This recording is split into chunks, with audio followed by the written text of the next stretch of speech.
if there's a potential suitor, suitor, there's a potential suitor. Zamang lo studyisha brother, then they can shoot their shots. Probably. So, do you like old school or the modern outlook into relationships? I think I'm a combination of both. I think I appreciate gender roles, and I know today it's, I'm independent, equality and stuff like that, but I think that the fundamentals of male and female in a partnership, those should not be taken away. But obviously we live in a modern society, so there are certain aspects. So it's a combination. Suitors, don't say we didn't give you an opportunity. Oh, get that. I'm not solely about that.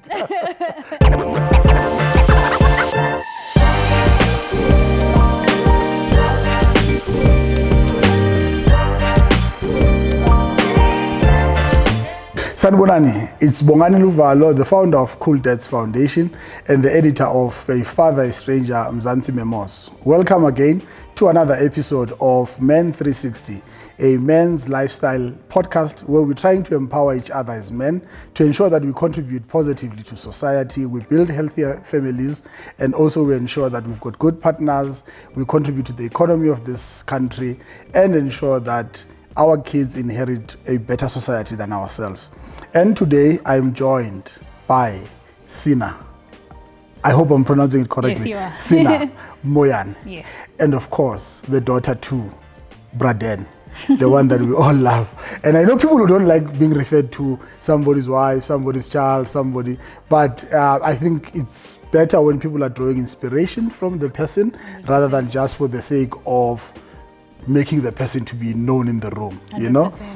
And thank you very much for taking your time and making it to this episode and to share at least your journey as Cena and the work that you do, but most importantly your relationship with your father, because in the foundation we've really been trying to foster the culture of fathers being present in their kids' lives. And as we celebrate 10 years this year since the foundation was established, I think it's quite important that we reflect that whatever that we've been chanting in society and trying to lobby men to be, it has been happening. It's just that most of the time we've not been elevating these good stories, but rather focusing on the bad stories. So today on this episode, we'd like to look at the journey of you and your own experiences with your father, you know, from growing up to the woman that you are today and the leadership that you are providing, because of not only are you somebody's daughter, but you are occupying space in corporate space. I'm not sure if I'll be able to track, but yeah, it's quite an experience, and many of us would not be able to take that journey. But yourself, you know, as a woman, as a daughter, as a black lady, you're occupying that space and leading something that might look frightening for other people, you know. So welcome and thank you for joining us at Men 360. Thank you very much Yes. for allowing me to join you on this platform, and Yes. congratulations to your foundation for the Thank 10-year you. milestone. It's very Siyabonga. impressive, and I'm glad that you guys are also doing work like that, because it's very important, you know, for fathers to be present in their children's lives. So yeah, kudos to you, essentially. Thank you. So let's start with, who is Sina? So Sina is, apart from being the daughter of Dan Moyane, I currently work at a foundation called the Imbumba Foundation.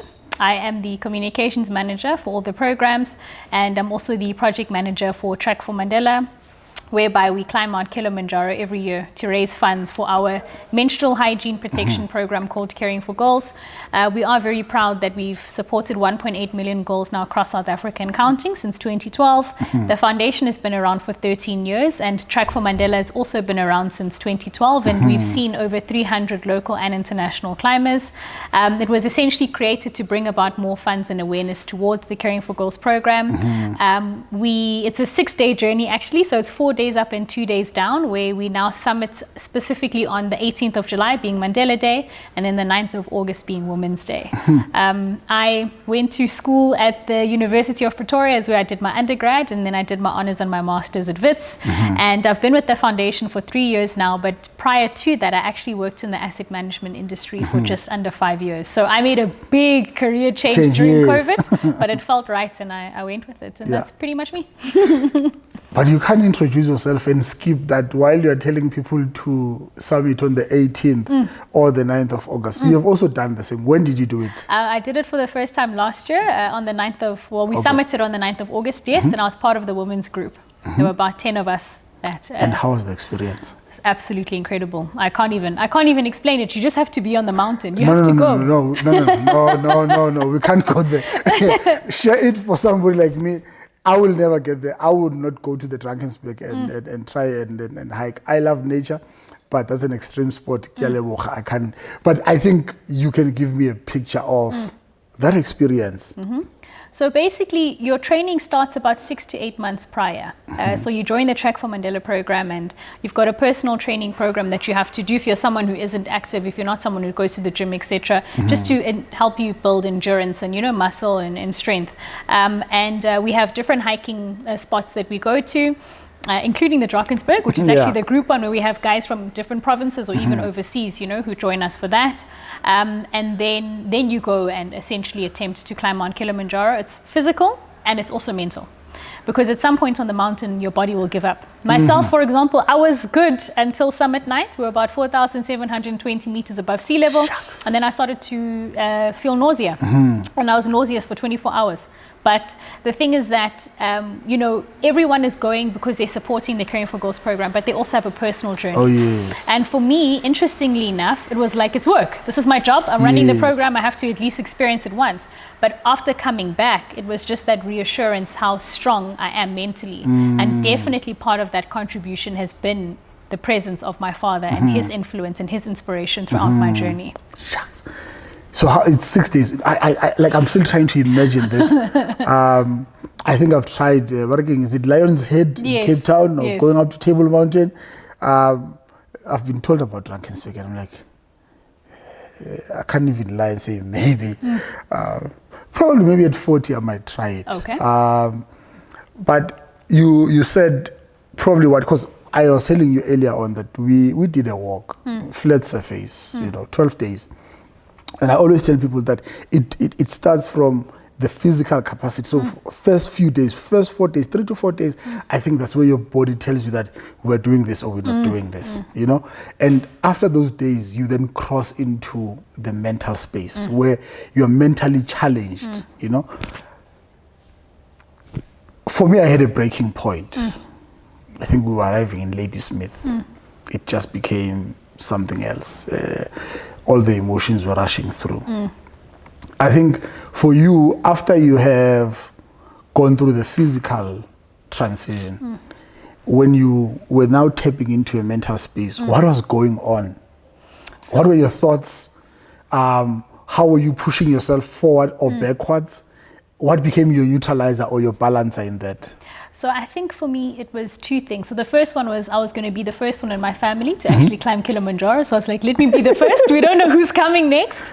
But the biggest thing is that I'm someone where when you give something wholeheartedly, and there's no reason for you not to be able to accomplish something, especially when it's up to you. As much as I was vomiting, I was still strong enough, and I said, I actually want to see Uhuru Peak with my eyes. I want to be right at the peak of Africa, like the highest point that you can possibly go. So for me, I'm that kind of person where failure is not an option.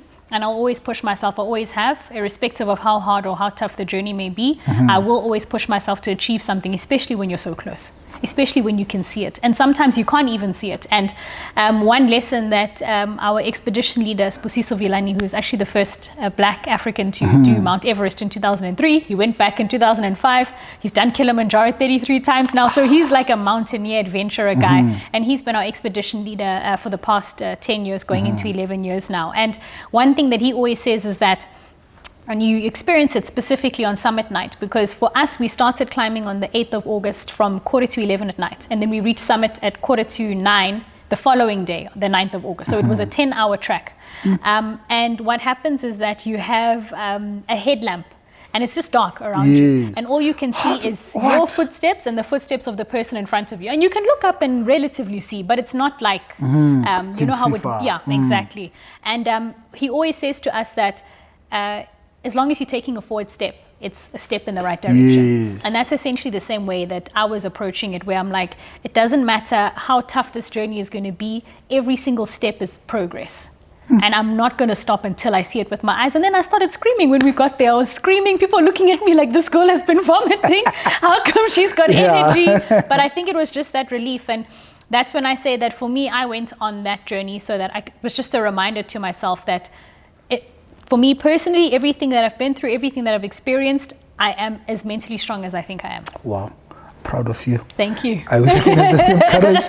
One day, probably, I'll gather the strength and the courage to do it. I'll start with comrades. I just said once so that I can at least show my daughter. You see, there's something called comrades. Sure. No, that I would never do. Biang. Yeah. Njani? No, I'm not a long distance runner. Why are we running for so long? But you've okay, that's okay. It's not what different strokes for different folks. 100%. I'll start there. Then ask me after comrades if I'm ready to sign up. I'll wait at the finish line. So as soon as you pass, I'll be like, "Are you ready for Kilimanjaro?" No, definitely. No. I'm gonna try it, and then let's discuss me signing up for. Because I think also it's beautiful to have these milestones. Others do it through academics. Others do them through these life experiences.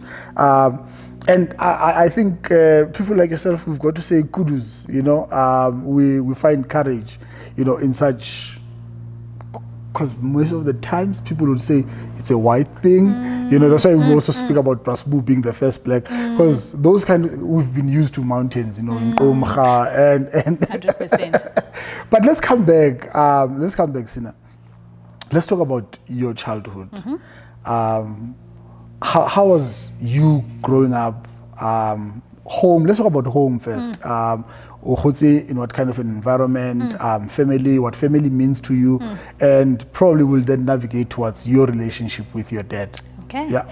Well, family for me is very important. That was something that was instilled in us by our parents. When I say us, I've got 3 other siblings, an older brother, older sister, and then I'm number 3, and then there's a younger brother. Oh, somewhere there. Yeah. So we just, we're within the little pot of sorts. And I can say relative to majority of South Africans, it was a very privileged upbringing. My mother's originally from Mozambique. Okay. My father actually met my mom in Mozambique when he was in exile. I think it was about 17 years. He left South Africa when he was 19, and then they came back in 1992, together, just before I was born together. So it's been multicultural in that I've had that Mozambican influence, and then obviously being born and bred in South Africa, the different cultures that we're exposed to here. Very open-minded as well. I think that because both my parents were in the journalism space, they were also exposed to a lot relative to Is that their why you parents. did communications? I think it's something that happened over time, and it's potentially in the blood. It's not something I can run away from. So actually, when I joined the foundation, I was just doing track for Mandela, and then the opportunity came, and I said, let's see how it goes, and it's been good. So I think it's something that is just, it's a family thing. So definitely growing up with 3 siblings was amazing. I'm very, very close to my sister, for example. And we also saw dynamics with other sisters who are not that close. But we were like best friends. So what's the combination of the 4? Male, female? Yeah, 2 boys, 2 girls. Oh, okay. Yeah. Is it male, female? Yeah, it's male, female, female, male. So I guess the family planning worked for my parents. But I've got very, very good relationships with my siblings and also very good relationship with my parents. And that's something that's also learned over time, because when you're young, you obviously daddy's little girl, mommy's little girl. Then you become a teenager, you're going through that adolescence phase. And then when you get older, you realize that your parents are just human. And then you also have to actively build those relationships with them. But generally, I can say is that on my mom's side, my family in Mozambique is very big, very extensive. So I've grown up with a lot of family, and then even just at home, doing things together and just being present in each other's lives. So it was a very privileged and involved upbringing, which I'm very, very grateful for. And so let's talk as much as, and so you grew up in a home where mom is there, dad is there. 100%. Until today, you are in that structure. 100%. Well, I've moved out, but that's the yes, structure. Of course. But when life challenges you, when COVID hit us, others would say, I'm going to my mom, or I'm going to my dad. To say, now I'm going to my parents. 100%. Which is a great thing, and I think we don't stop and take stock that there are families that have kept that nucleus family. Mom and dad are there until death does them apart. And how has it been being daddy's girl? When did you guys become close? Was it your early days or teenage or as a young adult? So I can say it's literally from my early days, and I have my father to thank for that, because he was the one who put in the effort. He was the one who was present. I mean, he was at every single award show or award ceremony at school. Every single netball match, he was there screaming. Every single time I was running, because I used to be a sprinter at school. Okay. Hence why I don't like long distance. 100 meters, we done. Yes. So he was there. You know, when you come home from school, your dad comes home. My parents were very big on us every night having dinner together, unless there's obviously a reason, so they can speak to us, see what's going on, you know, what's happening. My mom also equally being as prevalent in our lives, but obviously for the sake of the conversation, I'll focus on my father. But that's because of him. So he's been deliberate with being involved, and unapologetically as well involved in my life, my sister's life, and, you know, all of my siblings' lives. And having gone through the journey of navigating life, your dad being there, and you've got two brothers, which is a good thing. At least it also brings the balance into this conversation. Do you think your father was or is different in approach between his girls and his boys? You know, maybe my siblings would argue otherwise, but I actually think that he's been consistent. I think he's been the same, because he's instilled the same types of principles in all of us, right, that we all carry today. Maybe he would have been a little bit more harder on the boys, you know, maybe not as hard, because, you know, daddy's little girl, oh, my little princess, you know, that kind of a thing. But I think in terms of when he's upset, he wouldn't be more upset with the boys than the girls, you know. Upset is upset, essentially. So for me, I think in terms of how he raised us was equal, irrespective of our gender. And also just in terms of the ways in which that he instilled certain principles and morals and values in us were the same. And what would be some of those values and principles? So the biggest thing is the importance of family. Definitely that's something where we've learned, like, you know, we sit together, and it's interesting because now we're like an older family, so to speak, where the youngest is 23, you know, so we're more like friends, and we talk to each other like friends. Obviously there's that respect, you know, my older brother, older sister, parents, because we are still African, but we've built that kind of relationship, and that was through my parents being deliberate with saying, family things are important. No, you won't go to Mang Mang's house. We're going to, you know, your aunt's house, and that kind of thing. So just obviously appreciating and understanding the importance and the value of family. Definitely hard work. My parents are very hard workers. I mean, they started from nothing and created what they've created. And for us now to be in a position where we didn't have to go through what they've gone through and just take advantage of that, you know, would be doing them a disservice. So hard work is definitely a big one on that. And then even as women, you know, my dad and my mom, but my dad from a man's point of view, talking about how women need to respect themselves. It's very important, especially in this day and age. When you go on Instagram and you see people are posting half naked, and you just ask yourself, what is the point of that? You know, where you're so secure within yourself that you don't need to seek validation from outside sources, and therefore go to certain extremes, which would be to your detriment. You know, so definitely respect. And another big thing is treating everyone the same. My parents always say, it doesn't matter if you cut yourself, I cut myself, the president cuts himself, we all bleed. So we're all human. Doesn't matter what level a person is on or what level society perceives the person to be on. You treat everyone with the same level of respect. And if you were to describe Braden in 3 to 5 words? That's incredible. You know, I really admire my father a lot. And I really draw a lot of inspiration from him.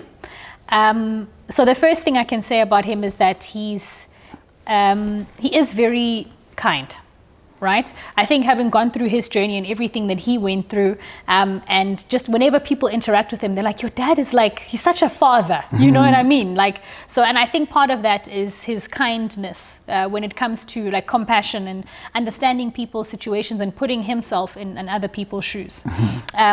He is someone who is respectful. And I've seen how even when he was chairman of Prime Media Broadcasting, you know, he would sit with the cleaners and have tea with them, you know, so that kind of thing in terms of treating people equally.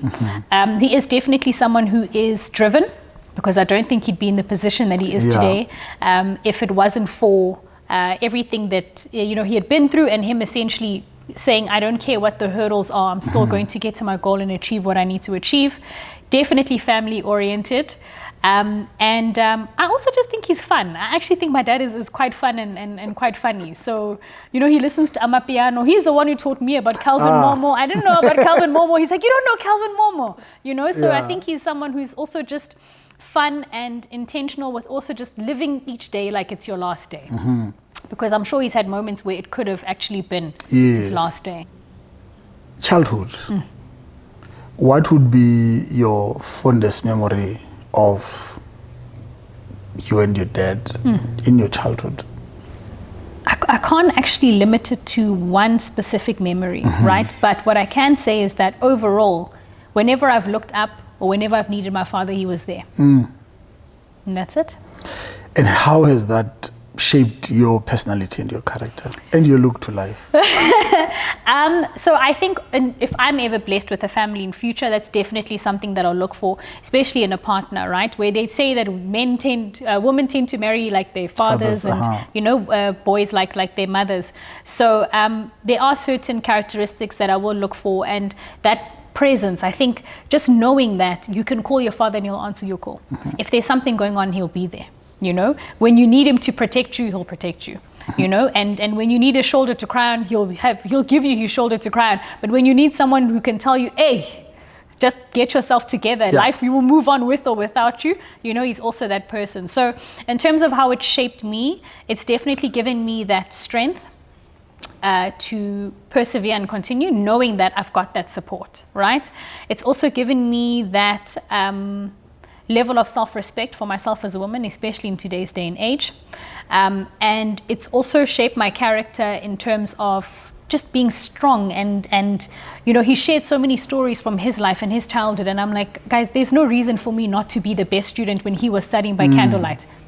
There's no reason for me not to do my honors, not to do my masters when he didn't have that opportunity. So in terms of that and just his experiences, and then looking at myself and my upbringing, just the strong-mindedness that I have is definitely there. And a lot of people say I am like my dad. So I guess there are certain characteristics, like we both like talking a lot. We're both very animated, so there's definitely that influence. But the biggest thing for me is the importance of family, respect, and then just being strong-minded and strong-willed. If there's a potential suitor, suitor. There's a potential suitor. Zamang lo studyisha brother lutlile. Then they can shoot their shots. Probably. So do you like old school or the modern outlook into relationships? I think I'm a combination of both. I think I appreciate gender roles, and I know today I'm independent, equality and stuff like that, but I think that the fundamentals of male and female in a partnership, those should not be taken away. But obviously we live in a modern society, so there are certain aspects. So it's a combination. Suitors, don't say we didn't give you an opportunity. Guys, I'm not telling you about that. No, I'm just joking. People must not come back and say, But look, one time somebody said to me, actually it was a passing of somebody close to me, and they relayed a story of the presence of this person. And they said, because of this person was such a present father, one moment is when, and actually he was not a father to the lady I was talking to, he was an uncle. Okay. So she said, I came back one evening and I was having to write a speech so that we can cite it. And she says, no, he helped me to write the speech and so on. And when they wrote the speech, it was in the evening. So when she had to, when they wrote the speech, it was in the evening. When they had to cite it, it was during the day. So I think it was written, "Good evening, ladies and gentlemen." Then the story went on. So she says, in a hall packed at school with everyone, parents and students or learners. So she starts by saying, "Good evening, ladies and gentlemen." And the entire hall just burst into laughter. Probably not the entire hall, but the laughter was so loud, And she says, just at that moment, she felt like letting go and giving up. Sorry, but the uncle was at the back, You know, he said, "Ungabanaki ingane yami, qhubeka." You know, so I want to tap into which of those moments in your life where you thought of having to give up in certain situations, whether in high school, whether in Kilimanjaro, but at the thought of your dad or at the voice of your dad or his physical presence in that moment just made you to say, I can still do it this. Throughout my schooling career, obviously from primary school all the way through up to doing my masters, there are obviously points when you want to give up because it's hard. Definitely. It's tough. And I think that apart from my father just always telling me that you can do it, and, you know, obviously trying to have the conversation, what is the problem, what's wrong, you know, also trying to dissect and help me see that it's probably not as big as I think it is, right? And also just him expressing the importance of education because he wanted to further his studies, but he didn't have the opportunity because of the current, you know, segregation at that time in the country that limited black people from pursuing their studies, and also coming from an underprivileged background where his parents couldn't afford for him to pursue further his studies. So there was that, and I remember when I was doing my masters, I was interning at an asset management company and I was doing an asset management course. So I was doing 3 things at the same time, and I don't know how I did it, and I was just so tired, but he kept on telling me that you just need to find what's within yourself or what it is that's going to keep pushing you and keep driving you and stick to it, because that's life. Life gets hard. My parents were always very realistic with us. They never would try and protect you like, oh, Mtanam, no, don't worry. You know, they would be like, no, worry. Yeah. You know, but it's just creating that realisticness to essentially make us as independent as possible from an early age. So throughout my schooling career, there were definitely times when I was like, I think I'm okay, I'm done. Yeah. Like, he encouraged me to actually pursue my postgraduate degrees, because after finishing my BCom, I'm like, I want to work. He's like, no, I think you should do your honors. Yes. And then after my honors, I'm like, okay, no, I did my honors. I think he's like, I think you should do your masters, you know? So there was definitely that. And on Kilimanjaro, for example, to give a more recent example, it was that thing of, no one has done this before in my family. Knowing that I've got that support, you know, and that encouragement. And my dad actually joined for the hikes. He joined for the hikes and he was supporting in preparation 100%. So cool. he was very active. I saw him obviously the night before. I saw my parents the night before we went. When we came back, he was there at the airport. And he even told me that he woke up in the middle of the night on the 8th of August and he prayed for me. He prayed and he prayed and he prayed for me, you know. And it's like I received those blessings unknowing to me at the time. I was just like, I need to get up this mountain. I want to see the peak. I want to see the peak. So it's like he's always been by my side step by step, which has also just reassured me. And I know that if I am feeling something or if I do want a shoulder to lean on, he's always been that guy. I think, yeah, when it comes to friendships, relationships, you know, all of that stuff, I do talk to him about these things as well, because he's made sure that we have an open enough relationship at home where we can talk about these things with each other. So Papa, get you all. Yeah, no, he actually does want to know, right? He actually does want. He's like, I'll meet him when you're ready, but I do want to know if you are seeing someone, you know, because anything can happen, life can happen. And then imagine, unfortunately, you end up like a Reva and they didn't even know, you know, the Oscars, for example, or that you were even seeing someone. So I think those kinds of things are important, especially because of the kind of world that we live in today, the increasing rate of gender-based violence, you know, and just the overall abuse and the unsafety that we experience on a daily basis. So he definitely does want to know those things. But every single time I've had an issue, or if I'm thinking something, or if I have an idea, or if I have a challenge and I don't know how to overcome it, I've always known that I can go to him and that he will help me. And if he can't help me, he'll actually be honest and be like, you know what, this is my opinion, but I don't know. Yeah. You know? Yeah. Or I would hate to be a youngster in this day and age. It's a completely different world, you know? And stuff like that. So it's I don't know, I can't like express enough how him just being unapologetically present from the day I was born until now, that's literally what has helped me along my journey, because I know that I can always lean on him and I can always count on him, and that he's always there. I've seen people who, especially kids whose parents are of a particular stature in society, they tend to relate with them or to them at different levels. Okay. there's one guy I know, he calls his father sir. And when he's addressing his father, like, sir. And even when his father calls, he just becomes outright, you know. And I know there's one young fellow as well, his father is quite one of the prominent entrepreneurs in the country. And I asked him, I said, how do you relate with your father? What kind of a relationship do you have? And he always drew me to their business relationship. And I was like, so do you see your father as a mentor? And he said, yeah, actually, I think my dad is my mentor. How do you see your dad? How do you relate with your dad? You know, and of course with them, because later on I had a conversation with the father. Other people, you learn that because of the type of work that the parents do, they tend to project themselves in a particular way or are available in a particular way. You know, which then chants a particular posture of a relationship, you know. So I don't know, on your part, how do you relate with, you know, Braden and also having to understand his impact and his role that he has played within the communication and media space?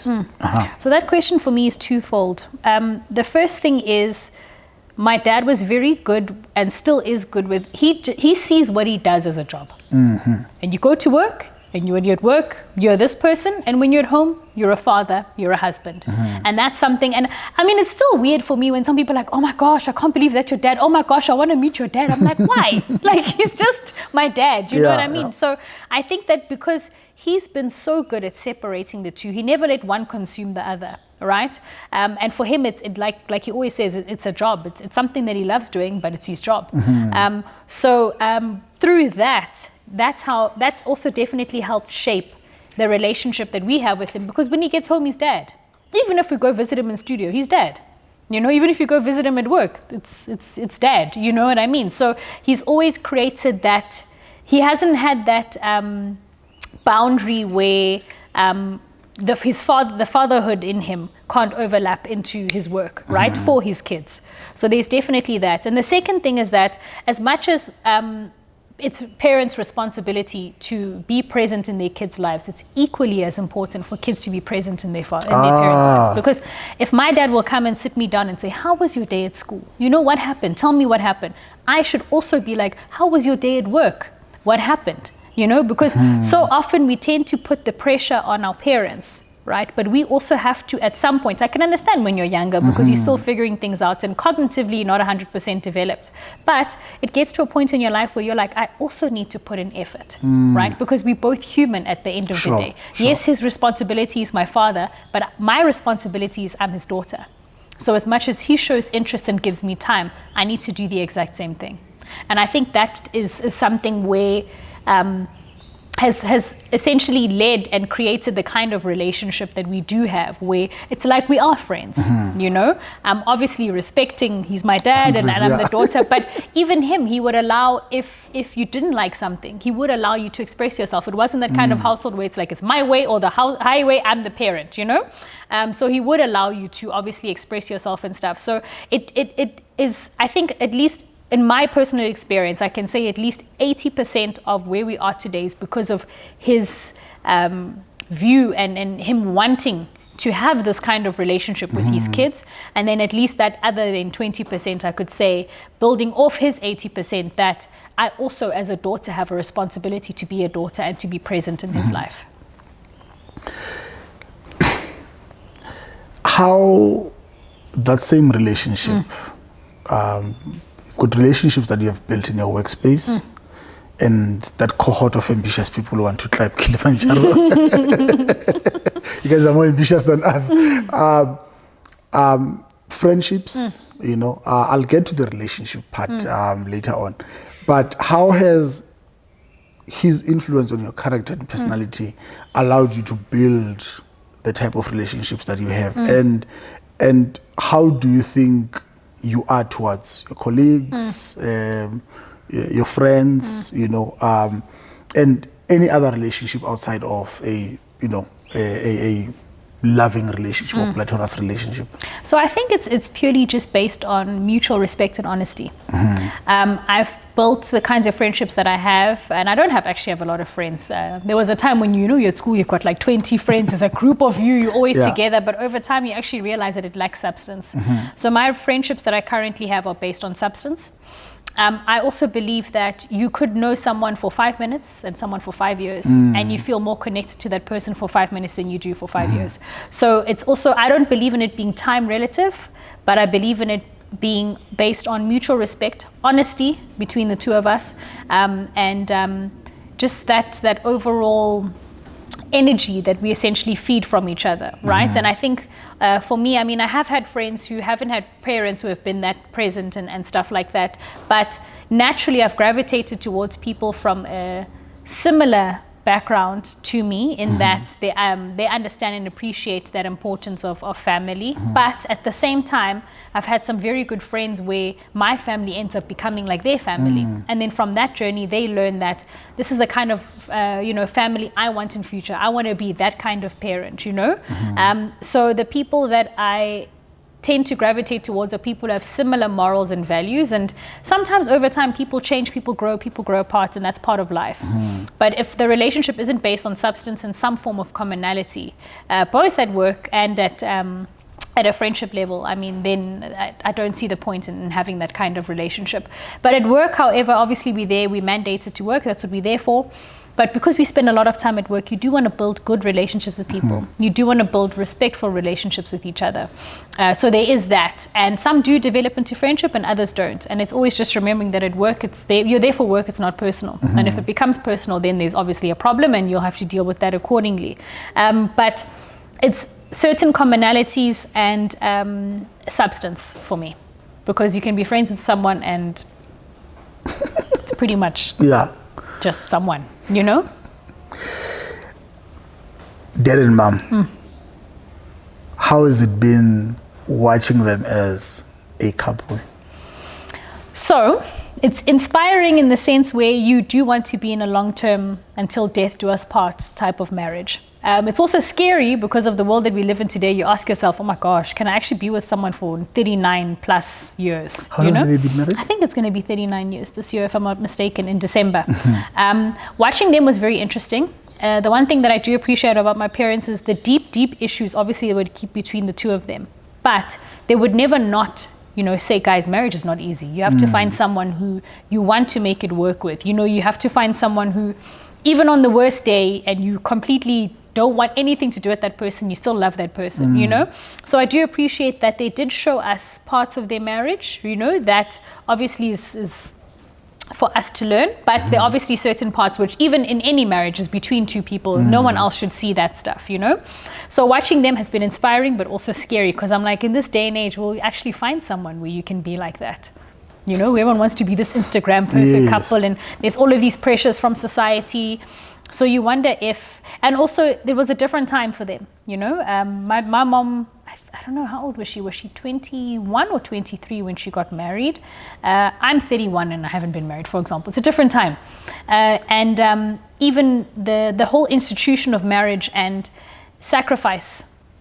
And I always talk about respect because that's also something that's very big for me, the mutual respect. We live in a world where women, not in a bad way, and not to take away from anything and not to start anything, but we live in a world where some women want to be men, but we need to embrace and appreciate our femininity because it's actually a lot more powerful than what we think it is. So that's where my old schoolness comes in. But yeah, watching them really has been inspiring and scary at the thought that actually might not be a possibility for some of us in this day and age. They got married after how long? They dated for, was it 2 or, okay, let me say between 1 to 3 years within their courtship stage. Courtship, Njola. It's nice in Zulu. Yeah, it sounds better. Njola, courtship, Matinama, legalities. But is Braden a romantic fellow? Watching him there, like, oh yeah, is Dad romantic? He is very romantic. He'll randomly buy her flowers, calls her every day when he's at work just to see how she's doing. He does a lot for her. Like they'll go away together. He'll take her to the spa. So he is a very romantic man. Sometimes I see them hold hands. What badge? You always hear? What badge? What does that mean? What is this? Not girlfriend love. Does he give your mom money? Like, baby, 500. I know. I wouldn't know about that. I haven't seen that before. I guess that's between the two of them. Yeah. But I know he is a very romantic. No, outside of taking care of the household and their responsibilities, there are people who still subscribe to that notion of musadu fiwa chelete. Because this is my partner. Yeah. Tsamoreka ice cream or tsamoreka dilash or tsamoreka tsela petrol. In this day and age. So is he? But you're saying that it's something that they've not... Yeah, look, I mean, I think that if he does give her money, that's a conversation between the two of them. I mean, there have been instances where she'll be like, hey, let's go, your dad gave me your card. You know his card. So you're like, yay! That kind of a thing. So I definitely do think that there is that support, even apart from just the household, even for her, just as a woman and as a wife and as an individual. And watching your dad love your mother...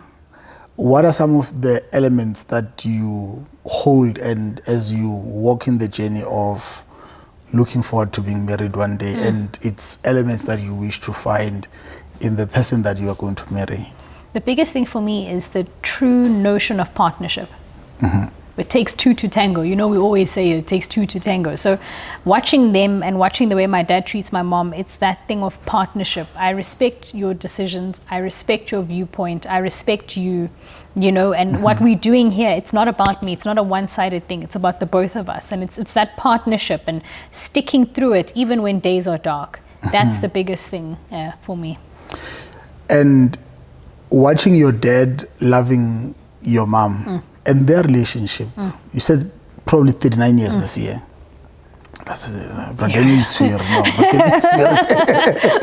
a long time. No, it's weird. No. But looking at how he has carried this relationship, what scares you when you look at how we men and women or girls and boys of this generation carry ourselves, as far as when you're watching your mom and your dad and you're like, I'm sure you've seen your own friends, I'm sure you have looked at previous relationships, probably if you've been there. What are the things that when you look and you're like, as a generation, I'm not sure if we will carry some of these principles of values in relationships? So I think for us, we're a generation of instant gratification. We're an impatient generation as well. And the biggest thing in building any kind of relationship is patience, because these things do take time. And for us, if it's not working now, let's get a divorce. If it's not working, or if we're not that picture perfect couple, or what the case may be, let's separate. So I think for us, we just lack patience.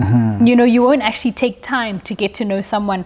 Even like if things are not good, because things cannot be good for a while. Maybe like for a year you go through a rough patch, but because we lack that impatience and because we're about instant gratification, you're like, I'll get it somewhere else. So we just don't have that. We're not like as dedicated as our parents, our grandparents and stuff were. Granted, different circumstances, but the biggest thing for me is the lack of patience that we have, and therefore, which stems essentially from instant gratification. We want it now. It must always feel good. It must always be like this. It must always be like that. What's the next thing? And I think for me, that's the biggest thing that I'm scared of, is even within myself, I'm like, do I have enough patience to be with someone for 39 years? The same person? I don't know. Are you willing to? I mean, one is willing to, right? But when you're actually faced with those challenges, will you be able to? I just don't know. We hope so, not to scare off the potential bachelors, but we hope so, and we'll try. There is hope. So I even ask myself that question. I mean, just on a daily basis, look at how much information we consume. We can't even consume one thing for a full day. We consume multiple things. And that's just one part of our lives. Now imagine in a relationship, a long-term relationship that you're trying to build. And everything that then surrounds you and everything that you're hearing, and this person is doing this. And another thing is, because of social media, I don't hate social media, but it's not the greatest tool, in my opinion, in that people can always see what's going on. So then you end up comparing yourself to others, which is a natural human thing to do. And as much as you don't want to, you know, it might happen. I mean, I've got friends now who are getting married, having kids, and I'm like, what about me, guys? We all went to school together, you know, we're all in the same class, you know, but it's then just understanding and appreciating that everyone has their journey, and even within your relationship, it's going to be unique to that of someone else's. Looking at peers, we're speaking about peers, and you've got friends who have had a present father and absent father, don't know their father.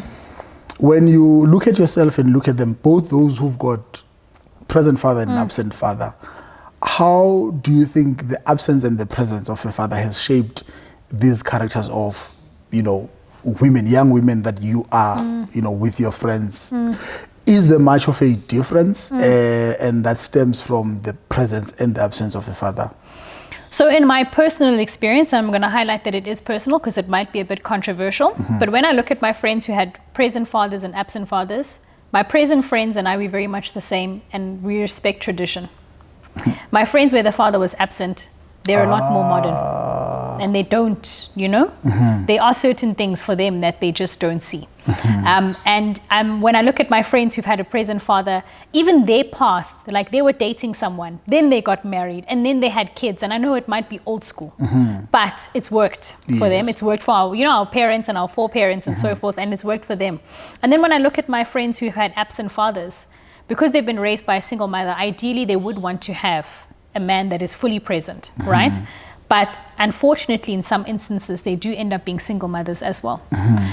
So as controversial as it may sound, and I'm not painting everyone with the same brush, some people learn from having an absent father that I want to make sure that the father of my future child is 100% present. But the women who have had fathers present tend to be a lot more traditional than the ones that haven't, in my own personal experience. Sure.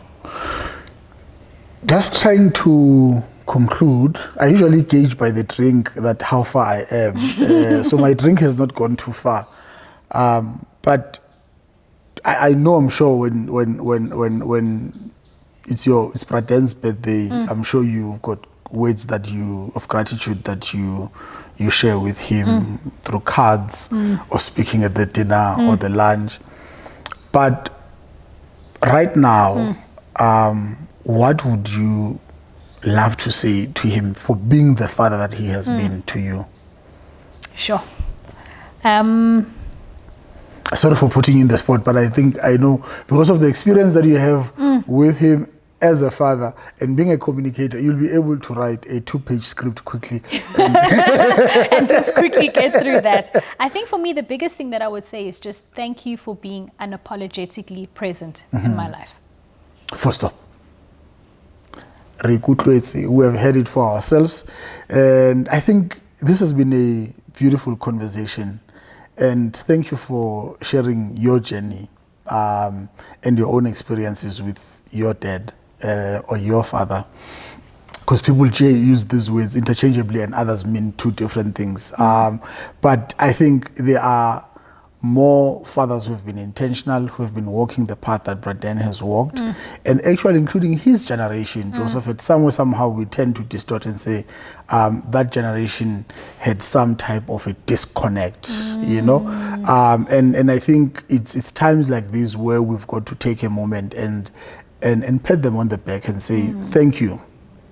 You could have done differently. You could have taken a decision differently, like many others who would have taken a different decision to say, I'm not going to be on my child's life, you know. But he stuck up to his guns and said, I'm going to intentionally be here, you know. And I think for me, this episode is about celebrating the presence of, you know, the courageous people like Braden Moyane.